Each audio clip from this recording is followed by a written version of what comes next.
I'm Hannah, 32 years old, and I thought I knew what humiliation felt like until that Saturday night at Romano's Grand Ballroom. You know that feeling when your stomach drops and the whole world seems to stop, when 300 pairs of eyes are staring at you while someone tears apart everything you are. Well, that was my reality when my mother-in-law decided to destroy me in front of the most prestigious crowd in Connecticut.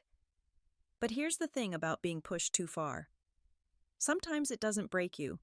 Sometimes it reveals exactly who you really are. Before we dive into this story, I'd love to know where you're watching from. Drop your city in the comments below.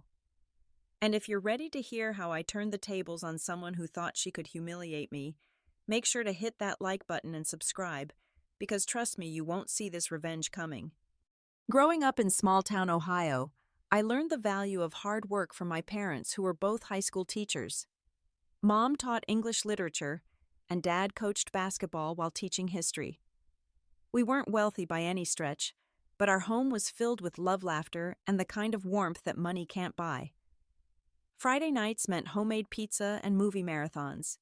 Summers were spent camping at state parks because that's what we could afford, and honestly, those remain some of my happiest memories. I moved to Chicago after college with a marketing degree and big dreams. The city was overwhelming at first, but I found my rhythm working as a marketing coordinator for a mid-sized firm. The pay wasn't extraordinary, but I could cover my rent in a small apartment in Lincoln Park and still have enough left over for the occasional dinner out with friends. That's where I met Jake 3 years ago. I was grabbing my usual afternoon coffee at this little place near my office when this guy in front of me was fumbling with his wallet, clearly flustered. His card kept getting declined, and I could see the embarrassment creeping across his face. Without thinking, I stepped forward and offered to cover his coffee. Just a simple act of kindness that led to the most complicated relationship of my life. Jake was different from anyone I'd dated before. He was gentle, artistic, with these amazing hazel eyes that lit up when he talked about his graphic design work. What I didn't realize initially was that he came from a completely different world. Old Connecticut money. The kind of family that had portraits hanging in their mansion dating back to the 1800s. Trust funds, charity galas, country club memberships that cost more than most people's annual salary. His mother, Patricia Whitmore, was 60 years old, and everything I wasn't. She moved through life like she owned it, which in many ways she did. Patricia was the kind of woman who never left the house without pearls, who knew exactly which fork to use for each course, and who could make you feel like an insignificant speck of dust with just a raised eyebrow. The first time Jake brought me home to meet his parents, I spent weeks preparing. I researched proper etiquette, bought a conservative dress that cost half my monthly grocery budget, and practiced conversations in the mirror. None of it mattered. Patricia took one look at me and I could see her mental calculation. Target clothes. State university education, middle-class background. Not suitable. The subtle digs started immediately. Comments about my charming Midwestern accent. Questions about whether I'd ever been to Europe knowing full well I hadn't. Observations about how interesting it must be to work in marketing as if it were some quaint hobby rather than a legitimate career. She had this way of delivering insults wrapped in silk so perfectly crafted that calling her out would make me seem paranoid or oversensitive. Jake's response was always the same. That's just how Mom is. She doesn't mean anything by it. She's actually quite fond of you. But I could see it in Patricia's eyes. She was measuring me, finding me lacking, and planning my eventual removal from her son's life. I tried everything to win her approval. I spent entire weekends cooking elaborate meals when they visited dishes I'd researched from fancy cooking websites. I learned about wine regions and vintage years. I bought expensive gifts I couldn't afford, thinking maybe if I showed I understood quality, she'd accept me. Nothing worked. If anything, my efforts seemed to amuse her, like watching a child play dress-up in adult clothes. The reality of Jake's and my financial situation was far from the wealth his family assumed he had access to. Jake worked as a freelance graphic designer, and while he was talented, the income was unpredictable. My marketing coordinator salary was steady but modest. We lived in a small one-bedroom apartment, splitting utilities and groceries, saving every penny we could toward a down payment on a house someday. Patricia's comments about our lifestyle became more frequent and pointed. She'd suggest restaurants she knew were out of our price range, then act surprised when we couldn't join them. She'd mention how quaint our little apartment was, how she hoped Jake wasn't settling for less than he deserved. Each comment was a tiny knife carefully placed to draw blood without leaving obvious wounds. The call came on a Tuesday morning in March. Patricia's voice had that artificially sweet tone she used when she was planning something particularly unpleasant. "Hannah, darling, I have wonderful news. I'm throwing myself a little birthday celebration next month, and of course you and Jake simply must attend." A little celebration. I should have known better. This was Patricia Whitmore we were talking about. The woman who once threw a small dinner party that featured a 12-course meal prepared by a chef she'd flown in from New York. "It'll be at Romano's Grand Ballroom," she continued, and my heart sank. Romano's was the kind of place where movie stars held their wedding receptions, where a single dinner could cost more than my monthly car payment. Just a few close friends, maybe 300 people or so. 300 people. Close friends. The math didn't add up, but then again, nothing about Patricia's world ever made sense to me. Jake was excited when I told him, and I felt nothing but dread settling in my stomach like a cold stone. "You'll love it," he assured me, completely missing the anxiety written all over my face. "Mom's parties are always elegant. It'll be fun." Fun. Right. About as fun as a root canal performed by someone who clearly wished you weren't there. The next few weeks were consumed by preparation and worry. What do you wear to a party with 300 of Connecticut's elite when your budget is more Kohl's than Saks Fifth Avenue? I spent hours scouring outlet malls and discount websites, finally finding a beautiful navy blue dress, marked down 70% from its original price. It was classic elegant and hopefully expensive looking enough to pass Patricia's inspection. My sister Sarah let me borrow her pearl necklace and matching earrings, a graduation gift from our grandmother. They weren't real pearls, but they looked convincing enough.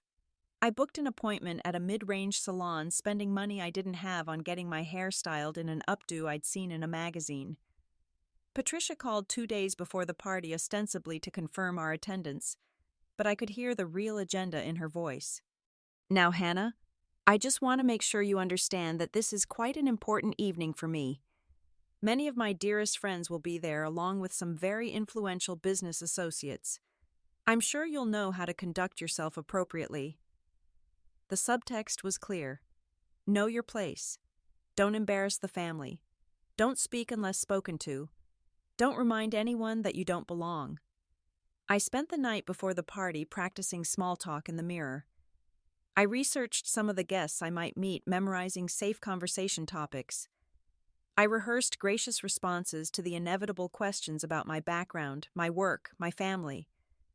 I prepared for battle, though I didn't realize I was walking into a massacre. The drive to Romano's took 45 minutes through Connecticut's winding country roads. Jake chatted casually about work, seemingly oblivious to my growing anxiety. My palms were sweating despite the air conditioning, and I kept checking my reflection in the passenger mirror, second-guessing every choice I'd made. Romano's Grand Ballroom was exactly as intimidating as I'd imagined. The building itself was a masterpiece of old-world elegance, with soaring columns and intricate stonework that spoke of serious money and serious history. Valet attendants in crisp uniforms took our keys, and I felt immediately out of place as we walked through doors that probably cost more than my annual salary. The interior took my breath away, and not in a good way.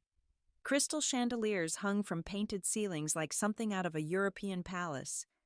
The floors were white marble veined with gold, so polished I could see my reflection.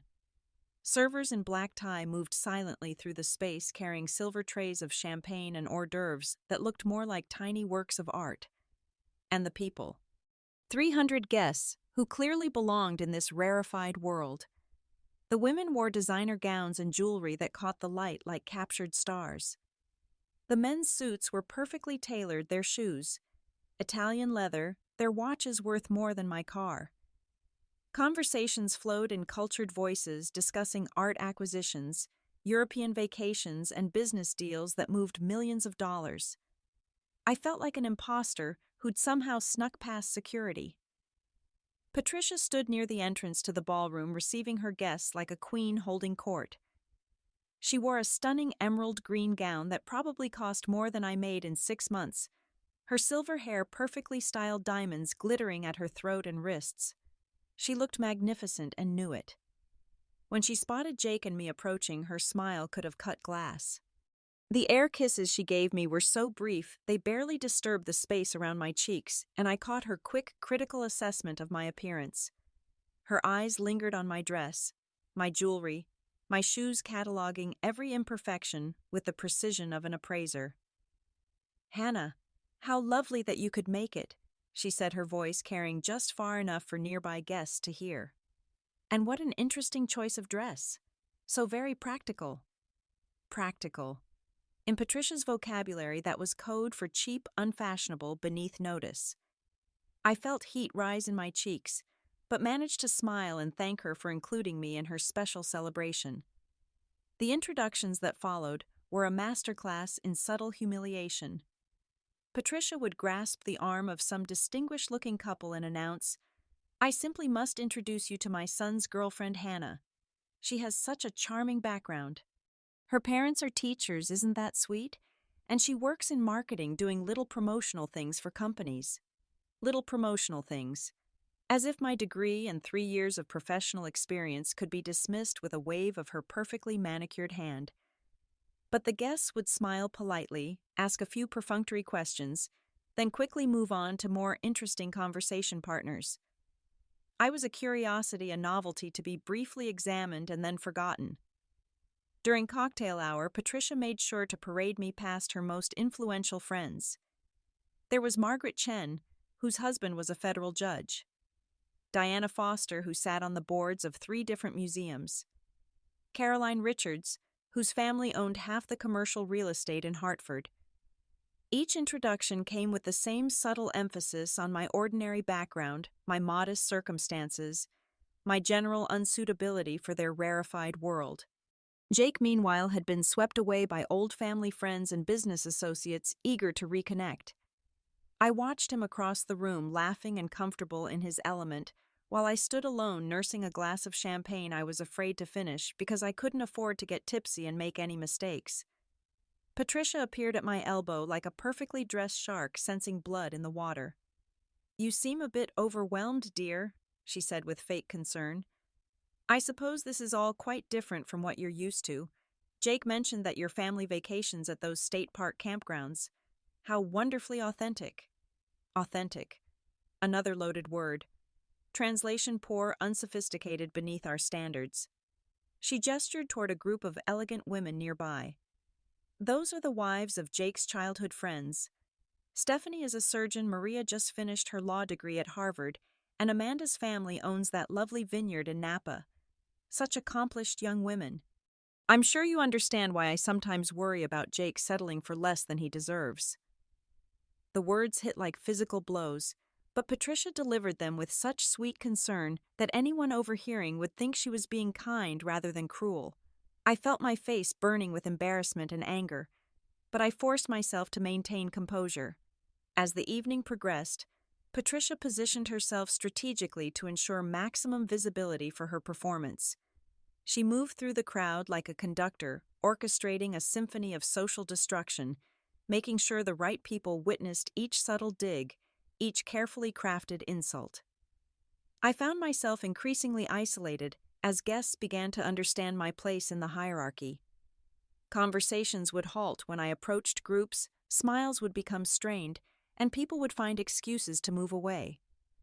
Patricia had done her work well, marking me as someone beneath notice, someone who didn't belong. When dinner was announced, I discovered Patricia had seated me at a table near the back of the room, far from Jake, surrounded by people I'd never met who showed little interest in getting to know me. The message was clear. You're here on sufferance. Don't expect to be treated as family. As servers presented course after exquisite course, I picked at my food, my appetite long gone. The conversations around me flowed over topics I couldn't contribute to private schools: European art tours, investment strategies, country club politics. I felt invisible, irrelevant, a placeholder taking up space at a table where I clearly didn't belong. Then Patricia rose from her seat at the head table, champagne glass in hand, and I knew with terrible certainty that the worst was yet to come. The gentle tapping of Patricia's knife against her champagne flute created a crystalline sound that cut through the conversations like a blade through silk. 300 guests gradually turned their attention toward the elegant woman standing at the front of the room, her emerald gown catching the light from the chandeliers above. "My dearest friends," Patricia began, her voice carrying the practiced warmth of someone accustomed to commanding attention. "Thank you all for joining me tonight to celebrate another year of life's blessings. Looking out at all of your beautiful faces, I'm reminded of how fortunate I am to be surrounded by such wonderful people." The crowd murmured appreciatively. Champagne glasses raised in acknowledgement. Patricia smiled graciously, every inch the perfect hostess, but I could see something calculating in her eyes as they swept across the room and landed briefly on me. "You know," she continued, settling into what I sensed was the real purpose of her speech, "this past year has taught me so much about acceptance, about opening our hearts to people from all walks of life, regardless of their circumstances or background." A chill ran down my spine. The word circumstances hung in the air like a warning bell, and I felt my hands begin to tremble around my champagne flute. When my beloved son Jake first brought his girlfriend Hannah to meet us, I'll admit I was curious about this young woman who had captured his heart. Patricia's voice remained sweet, but there was steel underneath now. "You see, Hannah comes from such a different world than ours. Her parents are public school teachers in Ohio, bless their hearts, making perhaps $30,000 a year between them." The number hung in the silence like an accusation. Murmurs rippled through the crowd, 300 pairs of eyes turning toward me with a mixture of curiosity and pity. My face burned with humiliation as Patricia continued her surgical dissection of my life. "Hannah lives in a tiny one-bedroom apartment in Chicago, the kind of place where you can hear your neighbors through the thin walls. She shops at discount stores and drives a car that's seen better days. She's never been to Europe, never owned a piece of real jewelry, never experienced the finer things that we perhaps take for granted." Each word was a perfectly aimed arrow striking at every insecurity I'd ever had about my relationship with Jake, about my place in their world. The guests were no longer just listening. They were watching a spectacle unfold, and I was the unwitting star of Patricia's show. "Now I want to be clear," Patricia said, raising her hand in a gesture of magnanimous understanding. "There's nothing wrong with coming from humble circumstances. In fact, I've come to admire Hannah's gratitude for the opportunities my family has provided her. She's so appreciative when we take her to nice restaurants, so excited by experiences that are simply routine for people like us." The condescension dripped from every word like poison honey. Around me, I could see guests exchanging glances, some uncomfortable with the public humiliation they were witnessing, others clearly entertained by the drama unfolding before them. "What I find most touching," Patricia continued, building to her crescendo, "is how Hannah understands her place in our family. She knows that marrying Jake means joining something far beyond her previous experience. She's grateful for the chance to improve her station in life, to benefit from the Whitmore name and reputation." The final insult was delivered with a smile that could have powered the chandeliers. "So let's all raise our glasses to Hannah, who reminds us that love can bridge any gap, even the vast difference between poverty and privilege. May she always remember how fortunate she is to have found a man willing to overlook her limitations and love her despite her background." 300 champagne flutes rose in the air, and I felt the weight of 300 stares pressing down on me like physical force. Some faces showed genuine discomfort at what they'd just witnessed. Others barely concealed their amusement at seeing someone so thoroughly destroyed in public. A few looked at me with the kind of pity usually reserved for wounded animals. Jake stood frozen at his table, his face pale with shock, his champagne glass halfway to his lips, as if his mother's words had paralyzed him mid-gesture. He wasn't defending me. He wasn't protesting. He was just staring at me across the room like I was a stranger he'd never seen before. Patricia's smile was triumphant as she settled back into her chair, having accomplished exactly what she'd set out to do. She had marked her territory, established the hierarchy, and put the interloper firmly in her place. The message to the 300 witnesses was crystal clear. This is what happens to people who reach above their station.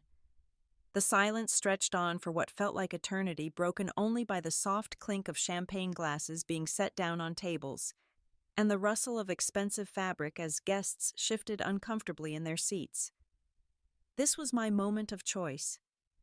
I could flee to the bathroom in tears, confirming everything Patricia had just said about my weakness and unsuitability. I could endure the humiliation in silence, accepting my designated role as the grateful recipient of their charity. Or I could do something that would change everything. I stood up slowly, my legs steadier than I had any right to expect, given the adrenaline coursing through my veins. The soft scrape of my chair against the marble floor seemed to echo through the suddenly silent ballroom. 300 faces turned toward me with expressions ranging from curious anticipation to barely concealed horror at what I might do next. Walking toward the front of the room felt like swimming through honey, every step deliberate and measured. Patricia's confident smile began to falter as she realized I wasn't retreating in tears as expected. Jake half rose from his chair, confusion and concern written across his features, but I didn't look at him. My focus was entirely on the woman who had just tried to destroy me in front of everyone who mattered to her. I reached the microphone Patricia had used for her speech and gently adjusted it to my height. The feedback squeal that resulted seemed fitting, somehow a discordant note to begin what was about to unfold. "Thank you so much for that heartfelt introduction, Patricia," I began, my voice carrying clearly through the ballroom's exceptional acoustics. "I have to say it was truly enlightening to hear your perspective on my background and circumstances." The crowd stirred uneasily, sensing that something was about to shift dramatically. Patricia's eyes narrowed as she tried to read my intentions, probably wondering if I was about to break down or lash out emotionally, either of which would only confirm her assessment of my character. "You know, Patricia, you're absolutely right about one thing. I do come from a different world than yours. My parents are indeed public school teachers, and they did teach me the value of hard work, honesty, and treating people with respect, regardless of their bank account balance. But I think there might be a few things about my background that you don't know." I paused, letting the silence build as I reached into my small evening purse and withdrew a folded sheet of paper. Patricia's confident expression began to crack around the edges. "You see, my marketing career has given me some very interesting skills. I specialize in financial analysis and market research. It's amazing what you can discover when you know where to look and how to interpret public records." The paper rustled softly as I unfolded it, and I could see Patricia's face beginning to lose color. She knew what was coming before anyone else in the room. "For instance, I've learned that the Whitmore family's financial situation isn't quite what it appears to be. Patricia, would you like to tell your 300 closest friends about the second mortgage you took out on this beautiful mansion last year? Or perhaps you'd prefer to explain the bankruptcy filing your financial advisor recommended, but that you've been desperately trying to avoid." A collective gasp swept through the crowd like a wave. Conversations that had been whispered behind hands suddenly stopped entirely. Patricia gripped the edge of her table so tightly her knuckles went white, but she couldn't seem to find her voice. "Oh, there's so much more," I continued conversationally, as if discussing the weather rather than dismantling someone's carefully constructed facade. "The gambling debts from your monthly trips to Foxwoods Casino, the credit cards that are maxed out and 3 months behind on payments, the art collection you've been quietly selling piece by piece to cover your expenses." Patricia finally found her voice, though it came out as barely more than a croak. "How dare you? These are private family matters. You have no right." "Private?" I asked with genuine surprise. "But Patricia, you just shared my private family finances with 300 people. I thought we were being open about money tonight. I was simply following your lead." The crowd was hanging on every word now, the earlier discomfort replaced by fascination at seeing the tables turned so dramatically. I could see phones being discreetly pulled from purses and pockets, as guests began to realize they were witnessing something that would be talked about for years to come. But the most interesting discovery, I continued building to my own crescendo, was learning about your creative accounting with the Hartford Children's Charity Fund. Patricia, could you explain to your friends how you managed to redirect nearly $50,000 in donation money to cover your personal expenses? I have the bank records right here if anyone would like to see them. The reaction was instantaneous and devastating. Patricia's face went from pale to gray to an alarming shade of green as 300 of Connecticut's most prominent citizens processed what I had just revealed. The woman who had spent decades building her reputation as a pillar of society and charitable benefactor had just been exposed as a fraud and a thief. "That's not true," Patricia stammered, her voice breaking as she struggled to maintain some semblance of dignity. "She's lying. This is all fabricated nonsense from a desperate woman trying to save face after being humiliated." But I was prepared for her denials. From my purse, I produced a small stack of photocopied bank statements, credit card bills, and legal documents. The rustle of paper was the only sound in the silent ballroom as I held them up for everyone to see. "I have copies for anyone who'd like to review the evidence," I announced calmly. Bank transfers, altered receipts from charity events, correspondence with bankruptcy attorneys. "Patricia, you've been living far beyond your means for years, borrowing against assets that no longer exist and stealing from children's charities to maintain the illusion of wealth." The crowd's attention swiveled between Patricia and me like spectators at a tennis match. Patricia's carefully cultivated friends were beginning to edge away from her table, social distance being the first line of defense when scandal erupted in their circles. "And Jake's trust fund," I continued, turning slightly to look at my stunned boyfriend across the room. "The one you convinced him existed to justify his lifestyle choices, that money went to pay your gambling debts 2 years ago. Every penny of his inheritance has been feeding your addiction to poker tables and slot machines." Jake's champagne glass slipped from his fingers and shattered on the marble floor, the sound sharp and final in the echoing silence. His mouth opened and closed soundlessly as he processed the magnitude of his mother's deception. Patricia made one last desperate attempt to regain control. "Even if any of this were true, which it isn't, you have no right to air private family business in public. This is unconscionable behavior from someone we welcomed into our home." The laugh that escaped me was genuine and perhaps a little cruel. "Unconscionable, Patricia, 5 minutes ago you stood in front of these same people and systematically humiliated me by revealing every detail of my family's financial situation.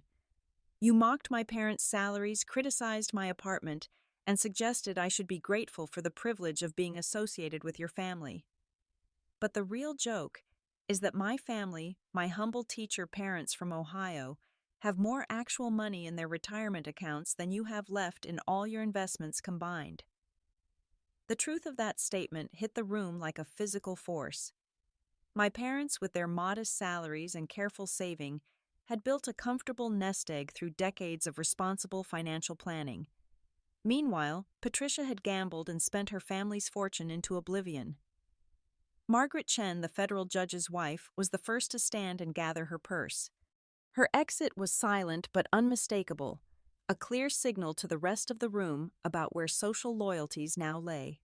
Others began following suit, the exodus starting slowly, but gaining momentum as Patricia's carefully cultivated social circle dissolved before her eyes. "Wait," Patricia called out desperately to the departing guests. "Don't leave. This is all a misunderstanding. A vindictive attack from someone who doesn't understand our world." But the damage was complete and irreversible. Diana Foster, the museum board member, paused only long enough to remove Patricia's name from her phone's contact list in full view of everyone nearby.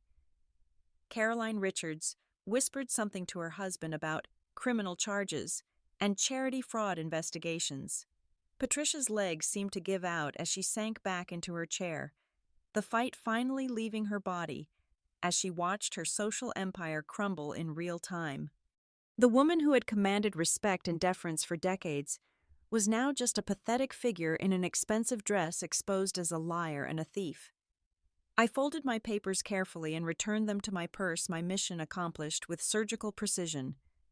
"Thank you all for a truly memorable evening," I said to the remaining guests, my voice carrying the kind of gracious authority that Patricia had always claimed. "I hope everyone has a lovely rest of their night." The walk back to Jake felt like a victory lap, though I kept my expression neutral and dignified.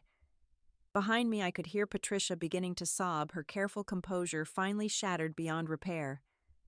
Security personnel were approaching her table, summoned by management to deal with what had clearly become an uncontrollable situation. Jake met me halfway across the room, his face a mixture of admiration, horror, and something that might have been love. "Hannah, I had no idea about any of it. The money, the gambling, the charity theft. How did you know?" "Because unlike your mother, I actually am good at my job," I replied simply. "And because someone needed to stand up to her eventually. I just got tired of waiting for it to be you." The aftermath unfolded with the swift brutality that only accompanies the complete destruction of a carefully maintained facade.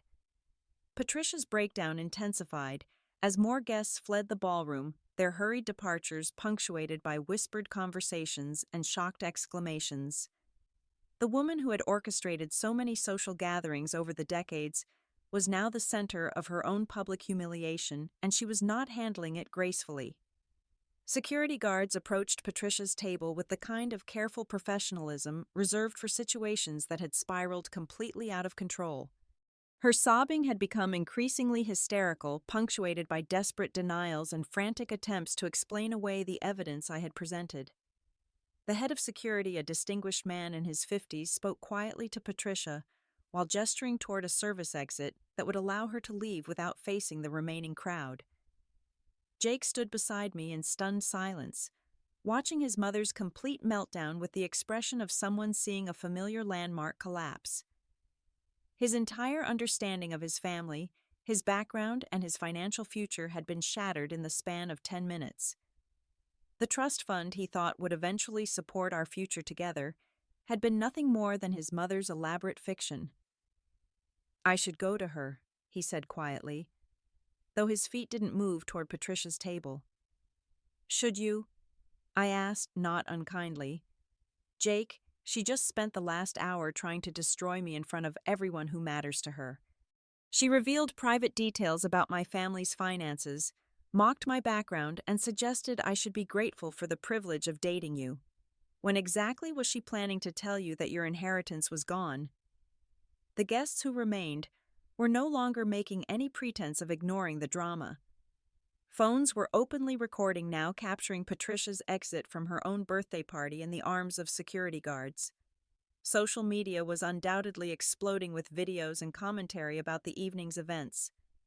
By morning, the story would have spread through Connecticut's social circles like wildfire. Margaret Chen's departure had triggered an avalanche of exits. Diana Foster was already in the parking lot, probably calling other board members to discuss Patricia's immediate removal from any positions of trust or authority. Caroline Richards had her phone pressed to her ear, and I caught fragments of conversation about lawyers and investigations and reputational damage.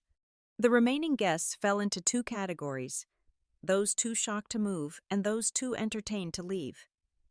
Several women who had been introduced to me earlier as Patricia's closest friends were now studiously avoiding any eye contact, their social survival instincts kicking in as they calculated the safest distance from the unfolding scandal.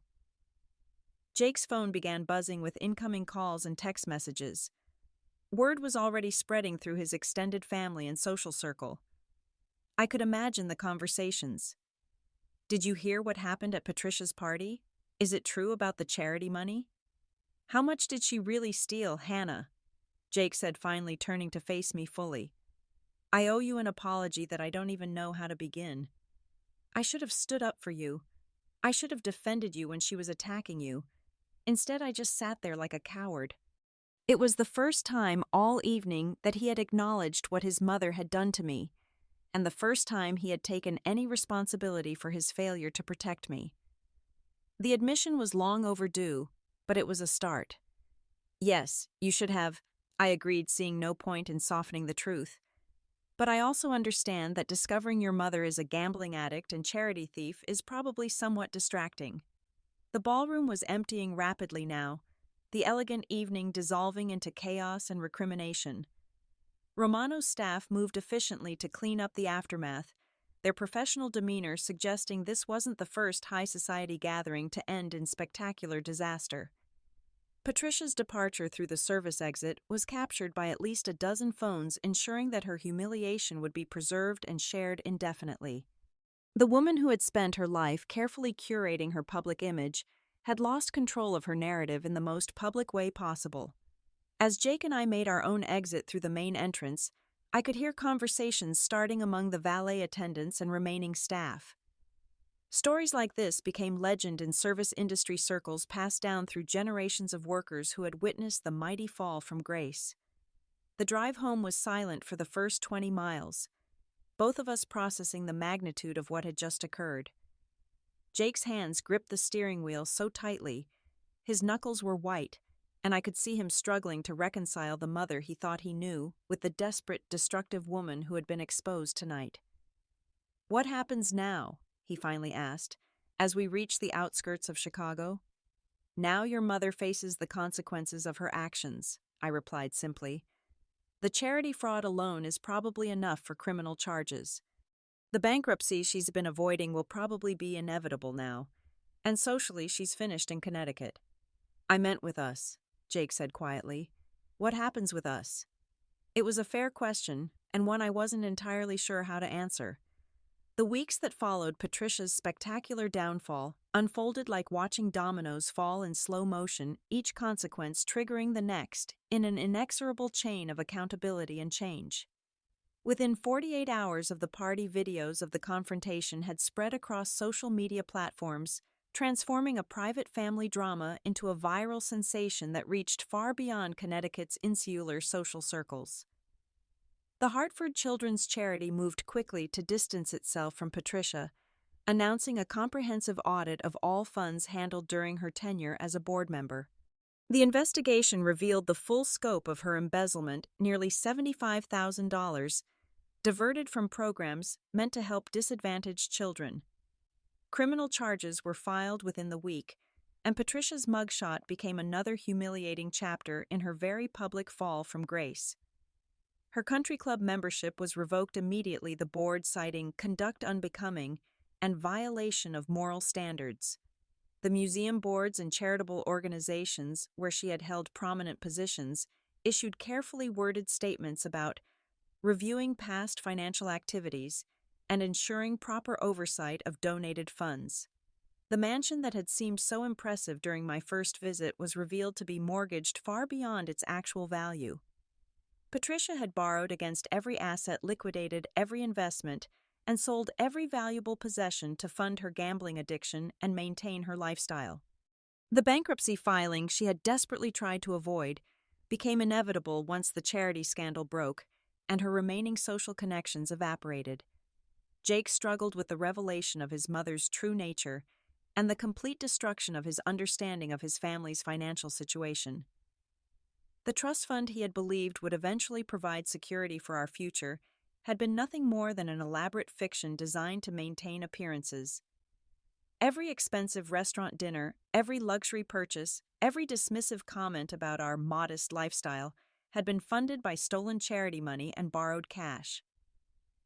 Our relationship entered a period of intense examination and growth. Jake had to confront his enabling behavior, his failure to defend me against his mother's attacks, and his complicity in maintaining a lifestyle built on lies.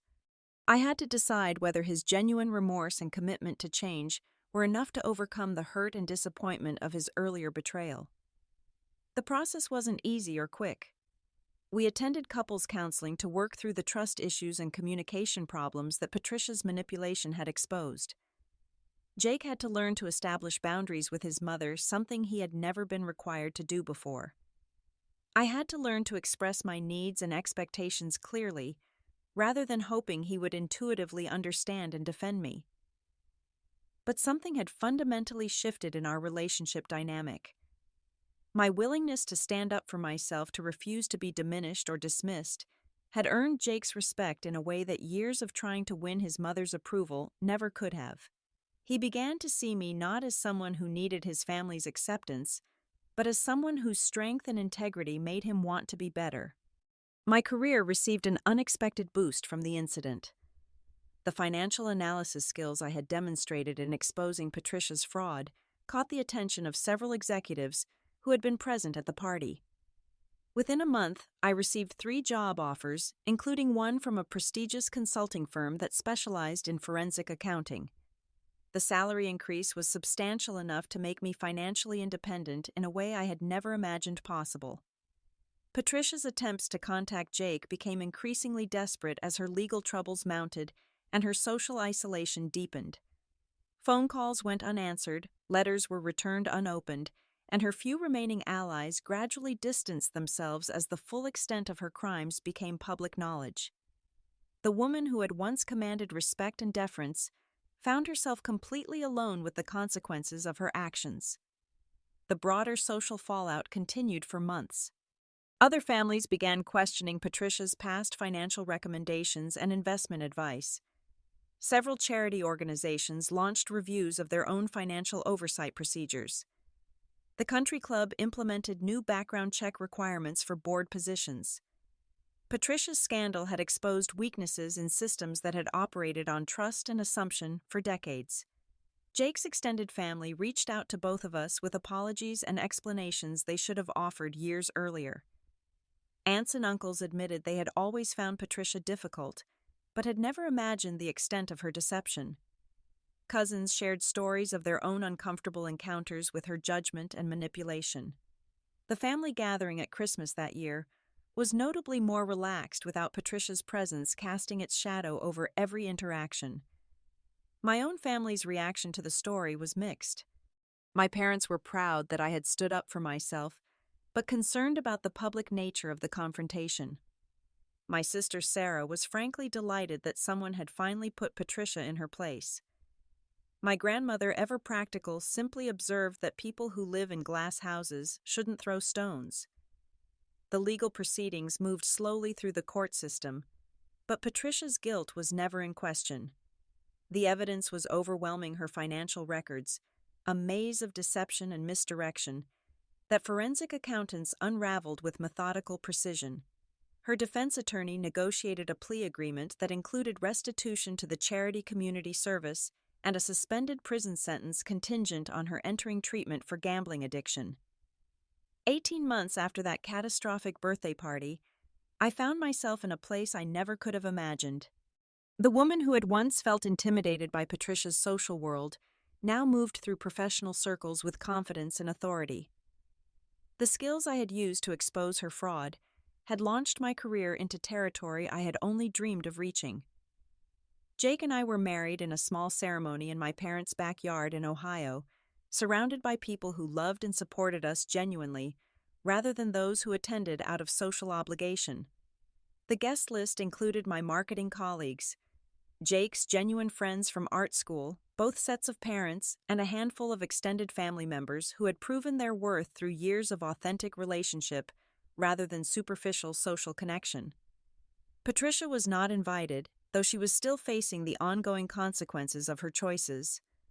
Her bankruptcy had been finalized, the mansion sold to pay creditors and provide partial restitution to the charity she had robbed. She lived now in a modest apartment. Her social standing completely destroyed her financial resources, exhausted her relationships with both Jake and his extended family permanently severed. The gambling addiction treatment she had been court-ordered to attend was slowly helping her understand the psychological roots of her destructive behavior, but recognition and recovery couldn't undo the damage she had inflicted on so many people. The children who should have benefited from the charity money she stole, the family members she had deceived about their financial security, the social connections she had exploited and manipulated, all remained affected by her choices.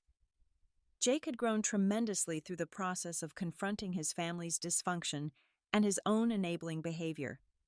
He learned to set boundaries, communicate directly, and stand up for what was right, even when it was uncomfortable or socially awkward.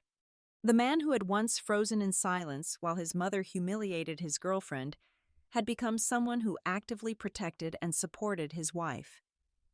My career trajectory continued upward as word spread about my analytical skills and willingness to tackle difficult investigations. The consulting firm that had hired me specialized in cases involving financial fraud and corporate misconduct work that felt meaningful and important. I was helping expose truth and protect people from the kind of predatory behavior Patricia had engaged in for years. The viral nature of the party confrontation had initially embarrassed me, but over time I came to appreciate its broader impact. Dozens of people reached out to share their own stories of standing up to bullies, setting boundaries with toxic family members, and refusing to accept treatment that diminished their dignity. The story had resonated with people who had felt powerless in similar situations. My relationship with my own family had deepened as they witnessed my growth and strength. My parents, who had raised me to be kind and accommodating, learned to appreciate assertiveness and boundary setting as equally important virtues. My sister Sarah had started applying some of the same principles in her own relationships, no longer tolerating behavior from friends or romantic partners that failed to show her proper respect. The house Jake and I eventually bought was modest but comfortable, chosen for its character and potential, rather than its ability to impress others. We furnished it gradually with pieces we truly loved, rather than items selected to project a certain image. Sunday dinners featured home-cooked meals around our kitchen table, rather than elaborate productions designed to showcase wealth or sophistication. Looking back, I could see how Patricia's cruelty had actually been a gift, though certainly not one she intended to give. Her public humiliation of me had forced me to find my voice and discover reserves of strength I didn't know I possessed. Her exposure had freed Jake from a lifetime of manipulation and unrealistic expectations. Her downfall had cleared the path for both of us to build lives based on authenticity rather than performance.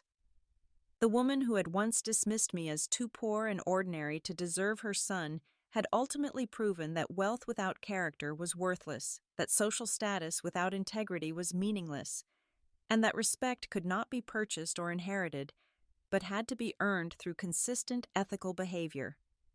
Patricia had taught me through negative example that true class had nothing to do with bank account balances or designer clothing or exclusive club memberships. Real elegance came from treating others with dignity regardless of their circumstances. Genuine sophistication meant building others up rather than tearing them down. Authentic wealth included richness of character, depth of relationships, and peace of mind that came from living honestly. The 300 guests who witnessed our confrontation had seen two very different approaches to handling conflict and disappointment. Patricia's method involved public cruelty, private deception, and the abuse of power to diminish others. My response had been to present facts, calmly defend myself rationally, and allow truth to speak for itself. The contrast had been stark and instructive for everyone present. In quiet moments, I sometimes wondered if Patricia ever reflected on how differently that evening could have ended if she had chosen kindness over cruelty, acceptance over rejection, inclusion over exclusion. A simple welcome into the family, genuine appreciation for who I was, rather than criticism of who I wasn't, could have created an entirely different legacy for all of us. But people are who they are, and Patricia's choices revealed her character as surely as my response revealed mine. She had chosen to be someone who used her advantages to hurt others, while I had chosen to be someone who used adversity to grow stronger. The consequences of those choices had played out exactly as they should have. The birthday party that was meant to celebrate Patricia's life and status had instead become a monument to the dangers of pride, deception, and cruelty. The woman who had tried to humiliate me in front of 300 people had instead created the stage for her own downfall and my own emergence as someone who refused to be diminished by the judgment of others. Sometimes the best revenge really is living well, standing up for yourself, and letting the truth speak for itself. Have you ever had to deal with a toxic family member who tried to humiliate you in public? How did you handle the situation? I'd love to hear your stories in the comments below. And if this story resonated with you, Please hit that like button and subscribe for more real-life experiences about standing up for yourself and overcoming difficult relationships. Remember, you have the right to be treated with respect, regardless of your background, your bank account, or your social status. Never let anyone convince you that you should be grateful for scraps when you deserve a seat at the table. Thank you so much for watching, and I hope you found something valuable in my experience. Take care of yourselves, and remember that sometimes the people who try to make you feel small are really just revealing how small they are inside. Until next time, stay strong and keep standing up for what's right.